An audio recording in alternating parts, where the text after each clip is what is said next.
कैसे हैं आप सब। तो इस वीडियो में बात करूंगा ई ट्रैवल रजिस्ट्रेशन ई ट्रैवल ऐप के लिए। अगर आप फ़िलीपींस आ रहे हैं तो आपको इसकी ज़रूरत पड़ेगी। और ई ट्रैवल ऐप के लिए मैंने पहले भी 1-2 वीडियोज़ में बोला है कि कुछ ना कुछ उसमें कुछ चीज़ें ऐसी हैं, बातें ऐसी हैं जिसका ध्यान रखना होगा। सो पहली बात, इस वीडियो में मैं आपको हो सकता है लास्ट में फॉर्म फिलिंग भी बता दूं। वैसे बहुत आसान है, कोई इतना मुश्किल नहीं है। लेकिन जब आप ट्रैवल करते हैं, जब आप अराइवल पे आते हैं फ़िलीपींस में, तो ई ट्रैवल आप जो है वो फॉर्म फिल करते हैं। QR कोड है वो, जस्ट एज़ इमिग्रेशन जो ऑफ़िसर्स हैं वो कई बार पूछ लेते हैं। जैसे मैं सेकंड टाइम मैंने एंट्री ली है, पहले वक्त नहीं पूछा, इस वक्त पूछा। लेकिन जब आप निकलते हैं कस्टम, वो एक डिक्लेरेशन की जो लाइन सी आती है, जब बाहर निकलते हैं, एग्ज़िट करते हैं इमिग्रेशन के बाद, तो वहाँ पे स्कैन करना पड़ता है और अपना बार कोड को। ये तो हुआ अराइवल के लिए। लेकिन अब दिक्कत कब आती है, जब हम डिपार्ट करते हैं। अब डिपार्चर में क्या है कि पिछली बार जब मैंने यहाँ से कोरिया मैंने जाना था, तो डिपार्चर में मैं देख रहा था कि एयरलाइंस वालों ने लिख कर लगाया हुआ है कि ई ट्रैवल भाई भर लो।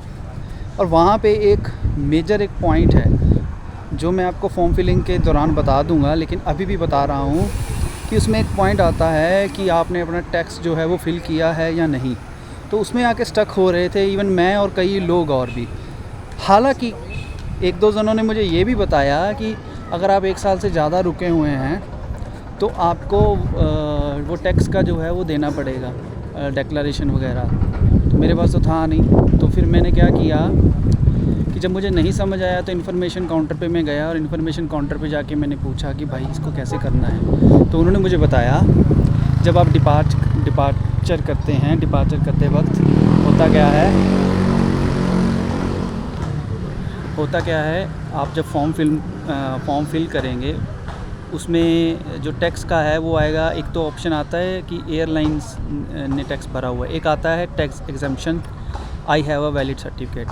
बट उसको जब आप क्लिक करेंगे, उसके बाद आप येस करेंगे, तो वो पूछेगा कि आपने भरा तो है नहीं, तो भी आपने उसको स्किप या जो भी है मैं फॉर्म फिलिंग के दौरान बताऊंगा वो आपने करना है। बस उसको जस्ट एज फिलिट कर देना है डिपार्चर को, फिर उसका भी QR कोड आ जाएगा। हालांकि मैं बताऊं, किसी ने भी वो QR कोड कहीं भी नहीं मांगा मुझसे, कहीं भी नहीं पूछा कि भरा है नहीं भरा है। सिर्फ एयरलाइन जो बोर्डिंग पास दे रहे थे वहाँ पे इन्होंने इंस्ट्रक्शंस थी और वो वर्बली कह रहे थे, लेकिन देख नहीं रहे थे।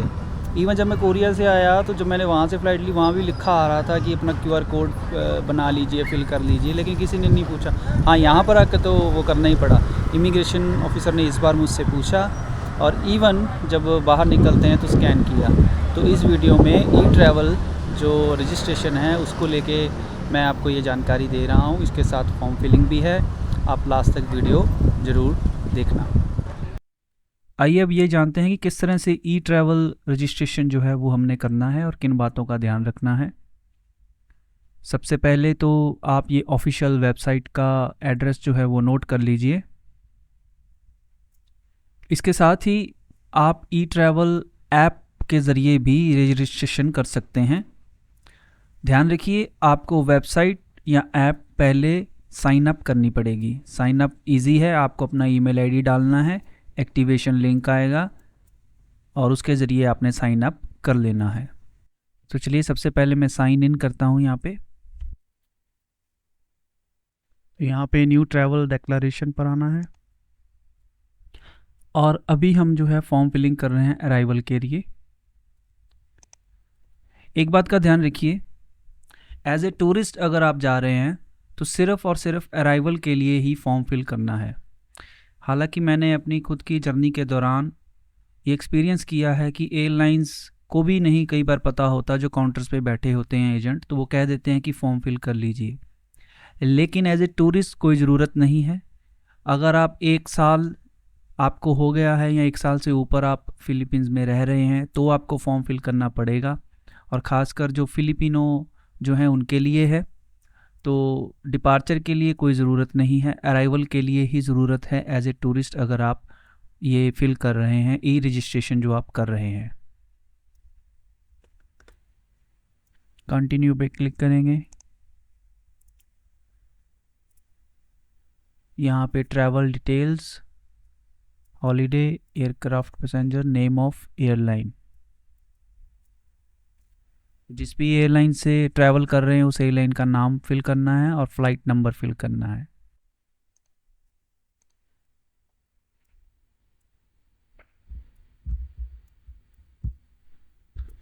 Country of origin,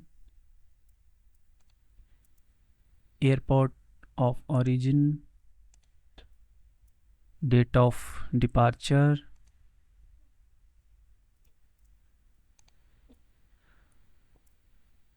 date of return,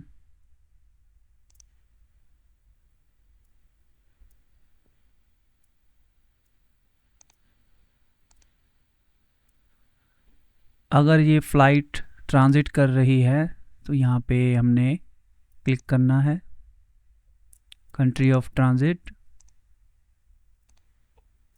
airport of transit, date of transit,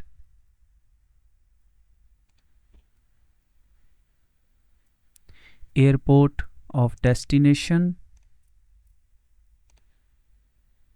date of arrival,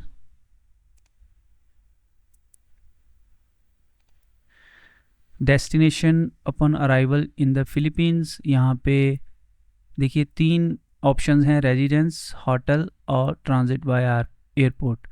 तो चूँकि हम एज ए टूरिस्ट के लिए फिल कर रहे हैं तो होटल का एड्रेस यहाँ पे डाल देंगे और उसके बाद हमने नेक्स्ट पे क्लिक करना है। हेल्थ डिक्लेरेशन में यहाँ पे नो, यहाँ पे भी नो। नेक्स्ट बैगेज डिक्लेरेशन में ये आपने काइंडली जो है इसको ध्यान से पढ़ लेना है। अगर किसी भी तरह का आपके पास कुछ डिक्लेयर करने के लिए है, करेंसी है या बैगेज के अंदर है, तो आपने यहाँ पे ये जो है यस करना है, अदरवाइज़ आपने नो करना है।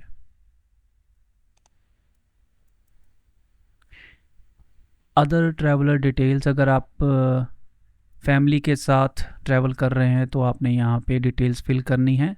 अदरवाइज़ जैसे नंबर ऑफ़ चेक इन, अगर कोई बैगेज है तो आपने डालना है 1 या 2।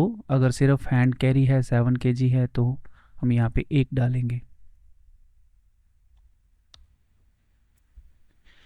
फर्स्ट टाइम पहली बार कर रहे हैं ट्रैवल तो यस करना है, एल्स नो करना है।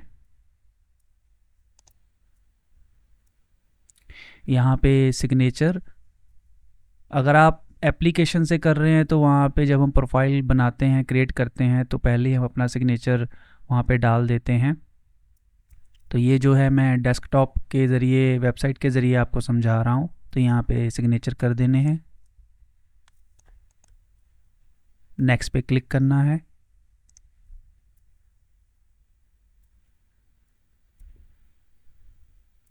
यहाँ पे आपने नेक्स्ट पे क्लिक करना है।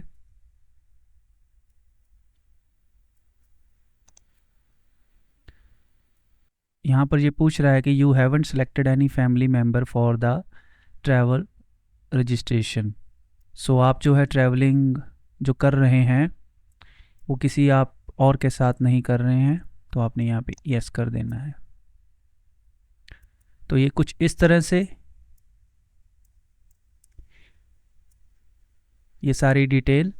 और एक बात का ध्यान रखिए, जब हम साइन अप करते हैं तो साइन अप के वक्त ही हम जो अपने पासपोर्ट की डिटेल जो है वो सारी इसमें फिल कर देते हैं। तो वही डिटेल जब है साइन इन जब हम करेंगे तो उसमें हमारे सामने ये डिटेल आएगी। एज़ पर पासपोर्ट डिटेल्स आपने रखनी है। और यहाँ पे फर्स्ट नेम, ये गिवन नेम है जी, आपने गिवन नेम डालना है। अगर लास्ट नेम है पासपोर्ट पर तो आपने डालना है, नहीं तो उसको ब्लैंक छोड़ देना है। पासपोर्ट नंबर डालना है, इशू डेट डालनी है, ठीक है जी। उसके बाद आपने बर्थ डेट डालनी है, मोबाइल नंबर डालना है। ओके, ठीक हो गया जी। तो इस तरह से आपने ये डालना है। और उसके बाद एड्रेस जो है एज़ पर पासपोर्ट आपने डाल देना है। ट्रैवल डिटेल हमने फ़िल कर दी हैं, फ़्लाइट इन्फॉर्मेशन हमने फ़िल कर दी है और डेस्टिनेशन हमने फ़िल कर दी है।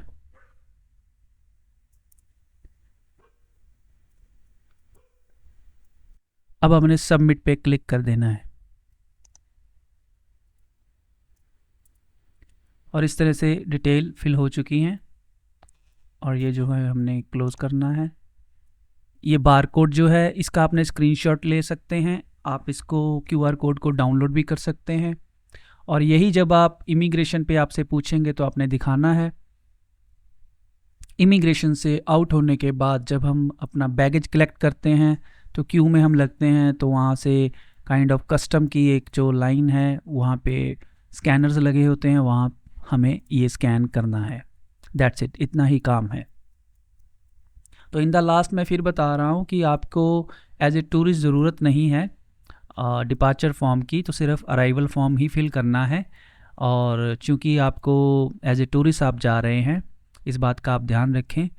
और अगर फिर भी डिपार्चर फॉर्म अगर आप फिल करते हैं, किसी थर्ड कंट्री जा रहे हैं तो आपको ज़रूरत पड़ती है, वैसे पड़ेगी नहीं, लेकिन फिर भी अगर एयरलाइन वाले कहते हैं तो उसमें एक कॉलम आता है कि आपने टैक्स फिल किया है, तो आपने लिखना है कि ट्रैवल एग्जेम्पशन पे आपने क्लिक करना है।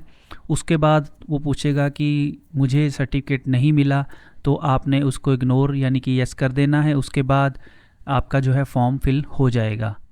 बस एक यही की पॉइंट है जो आपने डिपार्चर फॉर्म फिल करते वक्त ध्यान रखना है। इसी तरह से ये बार कोड आपकी ईमेल पर भी आ जाएगा और आपकी एप्लीकेशन में भी ये शो होगा। तो इस तरह से थी फॉर्म फिलिंग। मैं उम्मीद करता हूँ ये वीडियो आपके काम की होगी। वीडियो अच्छी लगी तो लाइक और शेयर कीजिए, चैनल को सब्सक्राइब नहीं किया तो कर लीजिए। बाकी आप स्वस्थ रहें, मस्त रहें और व्यस्त रहें।